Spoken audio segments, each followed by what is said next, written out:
Хороший композитор не подражает, он крадет. Сэмплы. Любой современный человек, хотя бы немного интересующийся музыкой, должен знать, что это такое. Иногда это небольшой отрывок, вокруг которого артист строит свой трек. Иногда это самостоятельно записанные звуки, которые можно объединить во что-нибудь свое и интересное. А в некоторых случаях это просто замедленная или ускоренная песня. Раньше техники сэмплирования использовались только в экспериментальной музыке. И в начале этой истории никто даже и не думал о том, что на них будут строиться целые жанры. Те, кто делал сами сэмплеры, не подозревали о том, как их инструменты будут использоваться и как они повлияют на весь музыкальный ландскейп.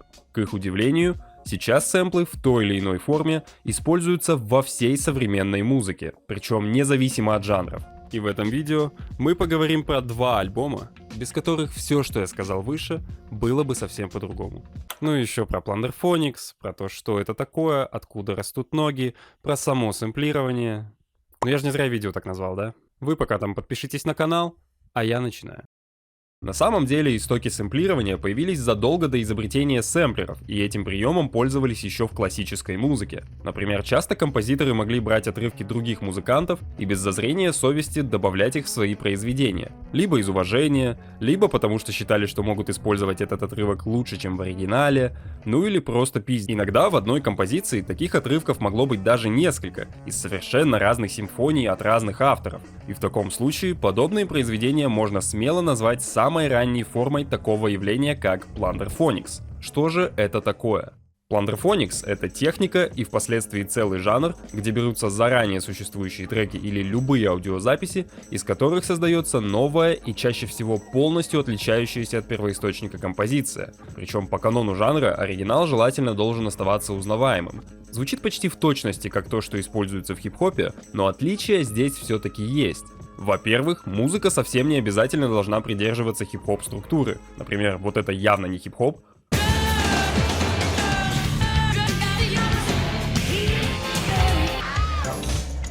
Во-вторых, в классическом Plunderphonics сэмплы чаще всего единственный используемый инструмент, в отличие от хип-хопа, где поверх бита зачитывают текст, часто в трек могут добавлять другие инструменты и накладывают драмку, которая, конечно, по своей сути тоже сэмплы, но не душите, пожалуйста, вы поняли, о чем я. И в-третьих, в современном хип-хопе, который претендует хотя бы на маломальский коммерческий успех, все чужие сэмплы очищены, чтобы в дальнейшем не было никаких проблем с авторским правом, в то время как в каноничном Plunderphonics этим почти не занимались, да и само слово «пландер» переводится как «грабить».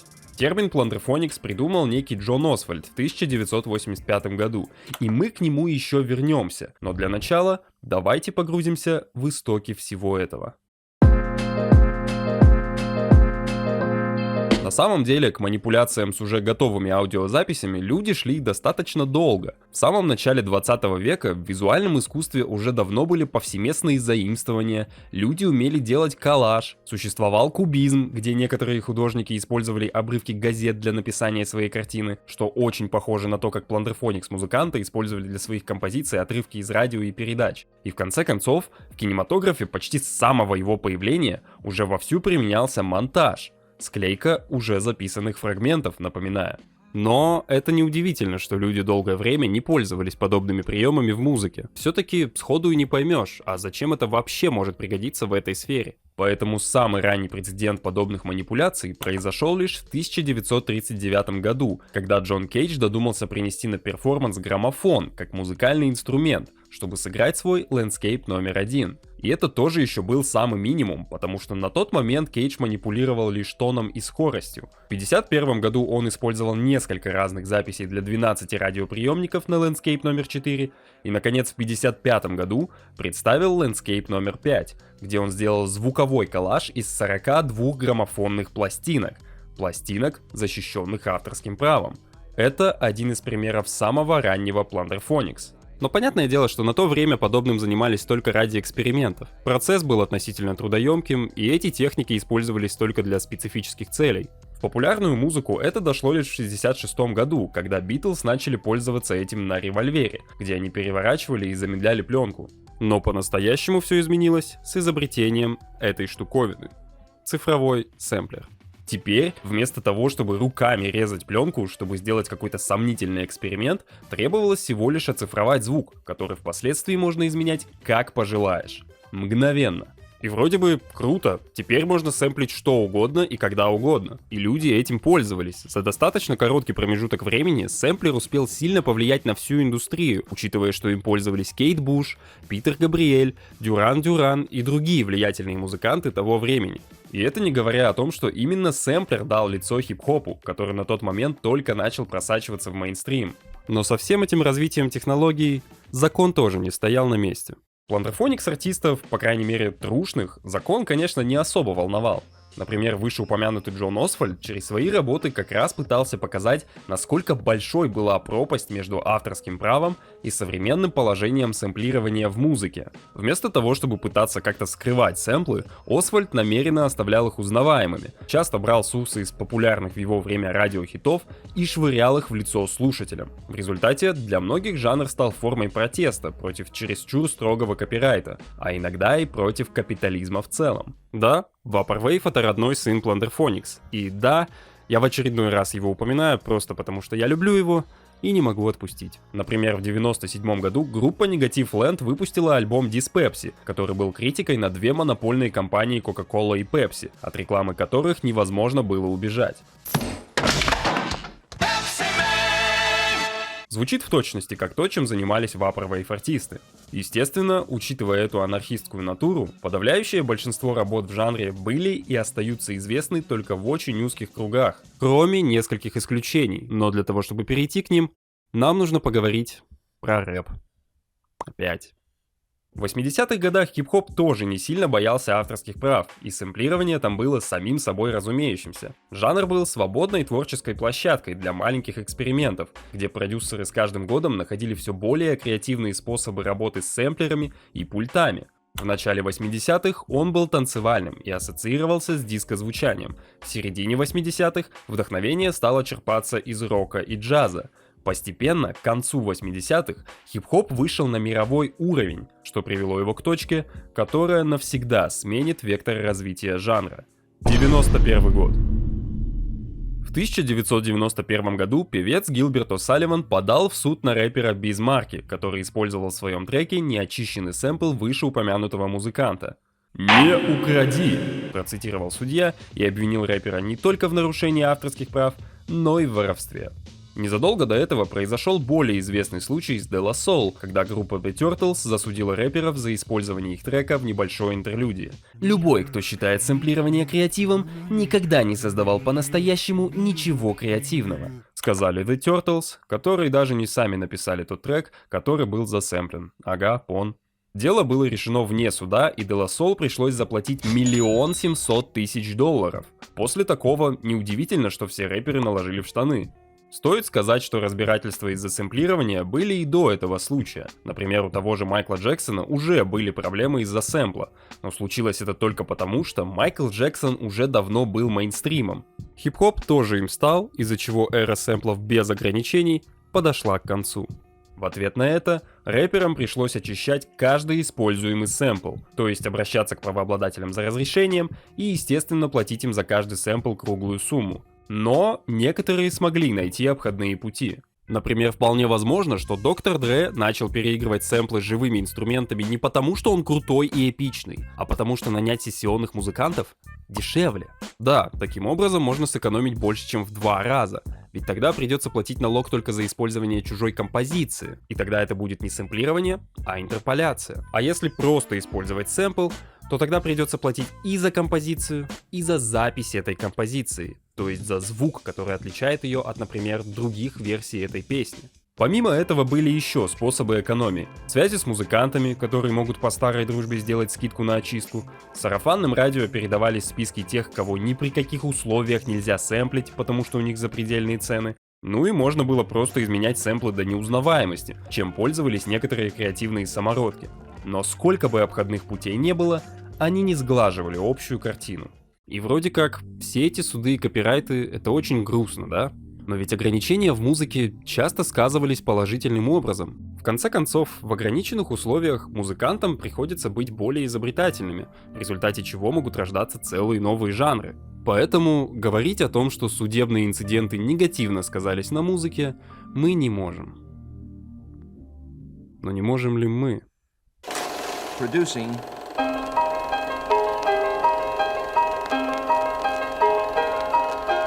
Джошуа Дэвис, более известный как DJ Shadow, обычный американский продюсер, не подозревавший о том, что запишет один из самых влиятельных альбомов в истории, который поделит музыку на до и после. Еще даже до выхода своего магнум опуса он уже успел оказать значительный импакт. Его сингл Influx, вышедший в 1993 году, стал первым треком, который люди окрестили жанром трип-хоп, из-за необычной на то время смеси хип-хоп бита с мечтательной задумчивой атмосферой. Короче, все удивились, что такие биты могут не только качать, но и расслаблять. Как и любой уважающий себя диджей того времени, Shadow очень любил искать новую музыку, для того чтобы положить ее к себе на пульт или засэмплить для своего будущего альбома. Диггинг, как это называется. Соответственно, он проводил много времени в местном магазине винилов, но не просто в магазине, а в подвале. Здесь пылились либо забытые пластинки, либо те, которые так и остались никому не нужными. Самое настоящее кладбище музыки. И диджей Shadow, подобно некроманту, воскресил их и подарил им новую жизнь.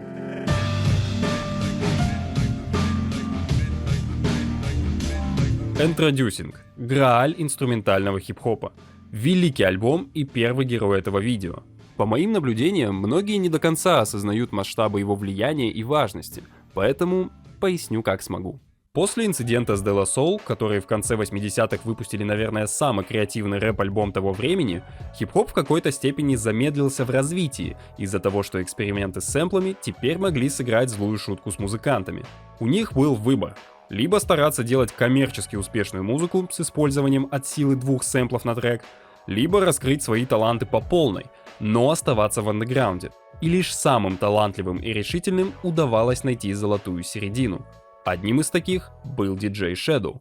Он полюбил сэмплер как музыкальный инструмент и хотел доказать всему миру, что это не воровство, а действительно полноценный новый способ создания музыки.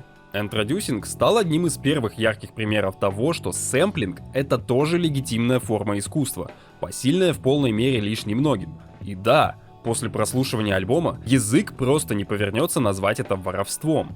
Но забегая вперед, на законы об авторском праве это не сильно повлияло, и артистам, которые стремятся к маломальскому коммерческому успеху, в любом случае нужно заниматься клинингом сэмплов. Даже самому Shadow пришлось чистить многие сэмплы, сначала начиная с самых очевидных, типа сэмпла Björk и Metallica, и заканчивая случаями, когда ничего чистить не надо, потому что лейбла с правами уже не существует. Для хип-хопа, да и в принципе для всей тогдашней музыки, Introducing стал глотком свежего воздуха, который пролил свет на уже давно существовавший способ создания музыки — на Plunderphonics. Альбом, может, и вышел чистейшим представителем инструментального хип-хопа, но подход к его созданию был новым и уникальным. Да и на самом деле до выхода Introducing идея того, что инструментальный хип-хоп может быть полноценным жанром, еще только витала в воздухе. Обычно это были либо отдельно выпущенные инструментальные версии рэп-альбомов, либо что-то похожее на Double D и Steinsky, которые делали небольшие диджей-миксы из кучи треков, они, кстати, одни из вдохновителей Shadow, либо DJ Crash, который еще в 1994 году выпустил полноценный инструментальный хип-хоп альбом, пускай это и был больше трип-хоп. Именно после этого альбома многие хип-хоп-продюсеры постепенно начали выходить из-под тени MC и могли стать полноценными музыкантами со своим сольным творчеством. Вкратце еще раз. DJ Shadow показал индустрии, насколько безграничны возможности и потенциал сэмплирования, вдохновил и до сих пор вдохновляет поколение музыкантов и зародил как таковой инструментальный хип-хоп. То есть без него мы бы никогда не услышали о наших любимых пончиках, никогда не услышали бы о продюсерах типа Madlib, Flying Lotus или Nujabes, а без всего этого современная музыка была бы совершенно другой. Наверное. Ну и, конечно, факт того, что Introducing состоит из нескольких сотен сэмплов, не являлся простым гиммиком и байтом на то, чтобы все послушали альбом. Обычным слушателям не будет интересно то, что он полностью создан из кусочков чужих песен, занесен в книгу рекордов Гиннесса как первый подобный альбом, и что он оказал огромное влияние. Ладно, может и будет интересно, но в первую очередь всех должна интересовать музыка. И здесь все более чем прекрасно. В то время Plunderphonics альбомы были либо каким-то социальным комментарием, либо протестом, либо диким авангардным экспериментом. Shadow же воспользовался приемами жанра для другого. Одна из ключевых вещей, которая делает этот альбом таким уникальным, тем более учитывая жанры, в которых он вышел, это способность погрузить тебя в его собственный мир. Shadow рассказывал, что когда он записывал Introducing, у него была конкретная цель, которую он хотел достичь. Как он говорил, при создании музыки он хочет преобразовывать то, что тебя окружает, во что-то на 100% свое, но при этом сохранять культурную принадлежность этих вещей к прошлому. И из отрывков чужой музыки у Shadow получилось построить целый город.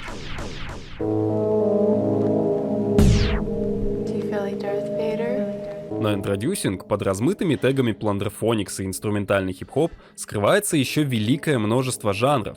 Каждый трек кардинально отличается друг от друга, но это не портит картину, а делает ее богаче. Тревожный кинематографичный Building Steam, загадочный Mutual Slum, мой любимый трек БТВ, The Number Song, звучащий одновременно, как будто ты бежишь от кого-то в переулке, и одновременно как slow-motion дискотека в Матрице. И, конечно, Midnight in a Perfect World. На нем я наконец-то и понял, о чем же этот альбом на самом деле. У него нет как такового конкретного концепта, кроме самой идеи, но мне нравится думать о том, что весь альбом является одной большой одой звуку, восхвалением его красоты, которая не знает границ. И ради того, чтобы передать это, диджей Shadow, будто дирижер, собрал под своим крылом сотни музыкантов, которые никогда не виделись, которые никогда не собирались играть что-либо вместе, а некоторых из них уже нет в живых. Думаю, что до диджея Shadow никто не подходил к Plunderphonics с таким видением.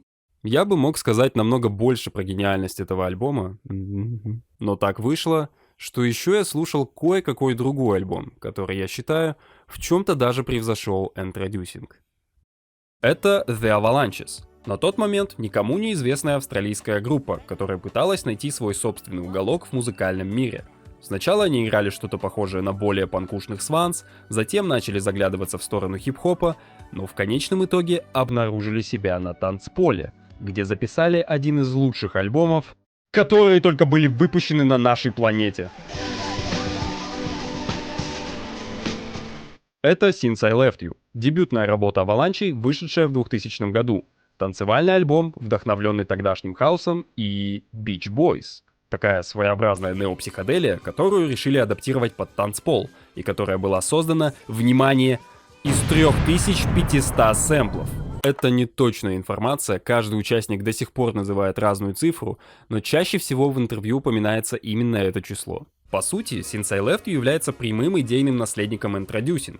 Инструментальный альбом, полностью состоящий из сэмплов виниловых пластинок. Неудивительно, что люди вечно сравнивают их, и иногда можно наткнуться на споры о том, какой из этих альбомов все-таки лучше.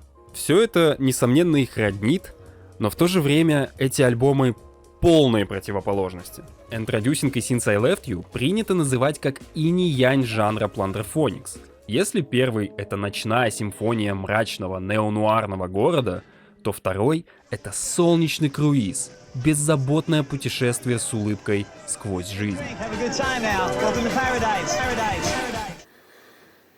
Тут должен был быть какой-то летний монтажик, но сейчас зима. Этот альбом не так влиятелен, как его идейный предшественник, но я вижу его именно как сильнейшее воплощение этой идеи.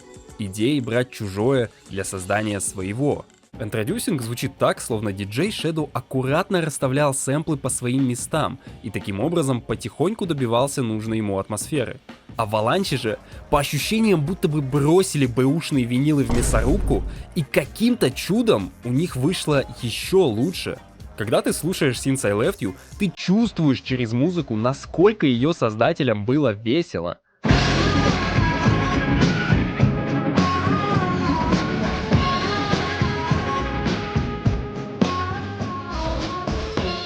Avalanches тогда даже и не надеялись, что альбом возымеет хотя бы небольшой коммерческий успех, из-за чего не сильно беспокоились по поводу очистки сэмплов. Соответственно, их ничего не сдерживало пихать в свой альбом все, что попадется под руки.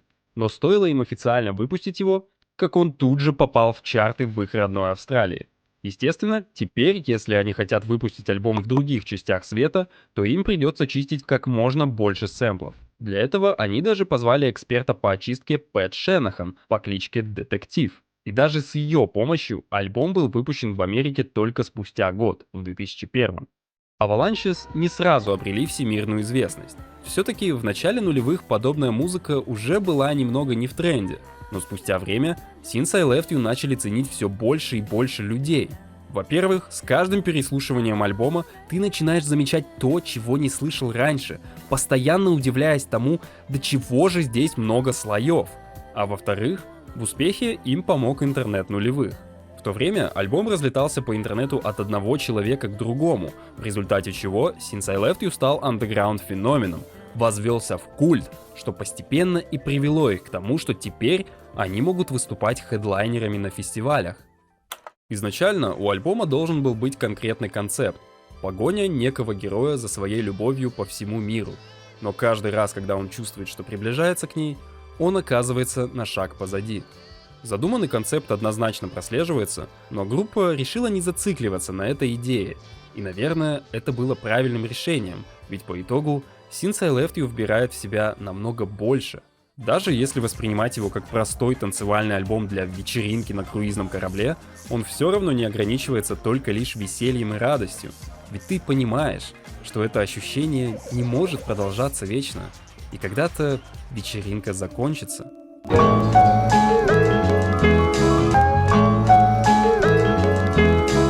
Музыкально этот альбом просто поразителен. Объединить такое количество сэмплов во что-то настолько целостное, где каждый трек идеально переходит в другой, записать экспериментальный Plunderphonics альбом и сделать его настолько доступным для любого человека, все это кажется невозможным, но у группы получается творить чудеса. Я прямо сейчас, пока пишу этот сценарий, переслушиваю альбом, и стоит только начать осознавать то, каким образом он сделан, начать вслушиваться во все детали, что там есть, просто пробирает до мурашек. Я, который записывает этот голос, подтверждаю это. Я, который на монтаже, мне уже по барабану абсолютно. Открывающий трек так и хлещет любовью к жизни, сразу настраивая тебя на нужный лад. Too Hard звучит так, словно ты лежишь в гамаке с коктейлем в руках и смотришь на морские волны, которые пытаются покорить серфингисты. Под Flight Tonight я представляю в голове танцевальный клип, снятый в аэропорту. Чекпоинтом в этом путешествии служит Tonight. А вот это... Этот трек на самом деле не сильно уместен на самом альбоме, но как отдельный кусок музыки, это безумие.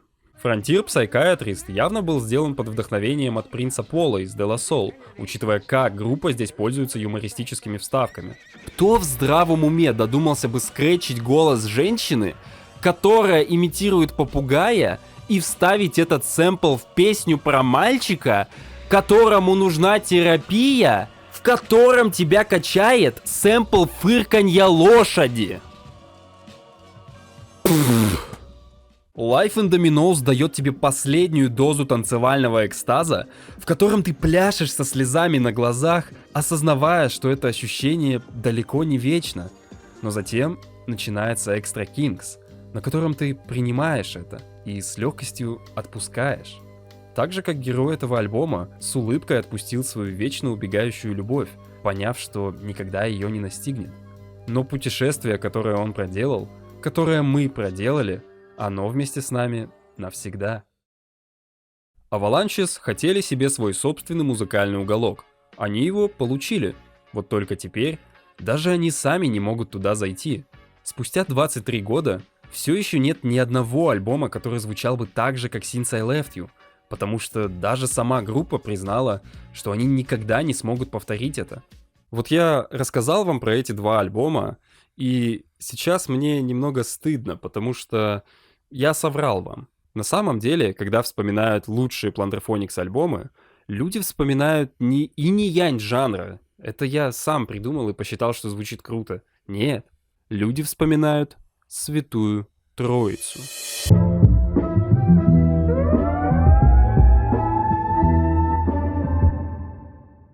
С момента выхода этих альбомов Plunderphonics стал больше подходом к созданию музыки, нежели жанром.